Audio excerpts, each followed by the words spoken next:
అలా కొట్లాడి తెచ్చుకున్నాం. సెపరేట్ రాష్ట్రం కాబట్టి మేము తెలంగాణను మేము డెవలప్మెంట్ చేసుకున్నాం. వీళ్ళ లెక్క అయితే మేము ముంచలే కదా. మేము అన్నామా 2000 మేము హ్యాండిక్యాప్ వాళ్ళకి 2000 ఇస్తామన్నాం. వీళ్ళు 4000 ఇస్తా అన్నారు. వాళ్ళు ఏమైంది రైతులను మోసం చేసుడు. ఇప్పటి వరకు రుణమాఫీలు లేవు. కొన్ని రుణమాఫీలు చేసి ఏం చేస్తున్నారు రేవంత్ రెడ్డి నేను సూటిగా అడుగుతున్నా. అయితే ఇప్పుడు మొన్న ఒక ఇష్యూ జరిగింది ఎస్ఎల్బిసిలో. ఎస్ఎల్బిసి జరగడానికి ఇట్లా కారణం ఏమో అనుకోవచ్చు. ఇప్పుడు ఎస్ఎల్బిసి మొత్తము అయిపోయింది. మొత్తం కట్టేసినాక కొంత పని ఆగింది. కొంత పని ఆగినందుకు నువ్వు ముఖ్యమంత్రి అయినావు అప్పుడు ఎస్ఎల్బిసి ఏం జరుగుతుంది, లోపల కంటైనర్లు ఎన్ని ఉన్నాయి, లోపల పోనీకి ఎంత దూరంలో ఉంది, ఎక్కడ పైపులు పలిగిపోయినాయి, ఒక మీటింగ్ పెట్టాలి. మీటింగ్ పెట్టడానికి చేతన కాదు. 35 సార్లు ఢిల్లీకి పోవడానికి అయితే చేతన అవుతుంది. మంత్రులు కింద కార్లల్లో తిరుగుతలేరు, విమానాలు కావాలి. ఎందుకు అంత భయమా?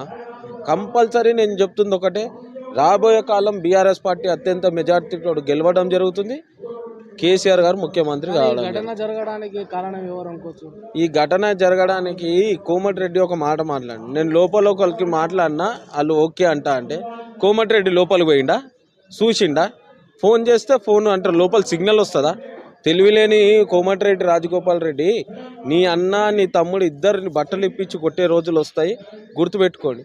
మొన్న కూడా నేను ఇట్లా చిన్నపిల్లలు చిన్నప్పుడు ఏం చేస్తారు, గోడలకు పెట్టి సౌండ్లు వింటారు. చిన్నపిల్లలు రకాలు ఎందుకు కోమటిరెడ్డి? నీ ఇంకా చిన్నపిల్లగా ఆడవేనా? నీకు తాగితే ఏం మాట్లాడాలో తెలియదు. కానీ గవర్నమెంట్ మినిస్టర్లు కానీ మంత్రులు కానీ మొన్న జూపల్లి కానీ ఇట్లా పర్యటించడం జరిగింది. అక్కడనే దగ్గర నుండి పర్యవేక్షించడం జరిగింది కదా. నిన్ననే హరీష్ అన్న పోయిండు, కలెక్టర్ని కలుస్తా అన్నాడు, మంత్రులను కలుస్తా అన్నాడు. నేను మాజీ మంత్రిని, నీటిపారుదల శాఖ మంత్రిని, నేను మాజీ మంత్రిని, నేను కొన్ని పాయింట్స్ చెప్తా ఎట్లా చేయాలని చెప్తా అన్నాడు. ఎందుకు అంత భయము, ఎందుకు అంత గుబులు?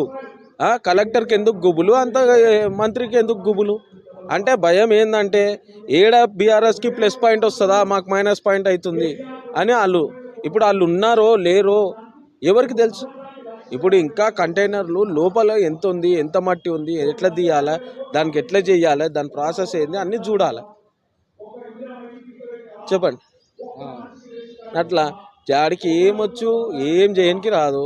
పొద్దున్నే లేస్తాడు, ఏమని అంటే మాకు కావాలని మా భవన్ చుట్టూ తిరుగుడే.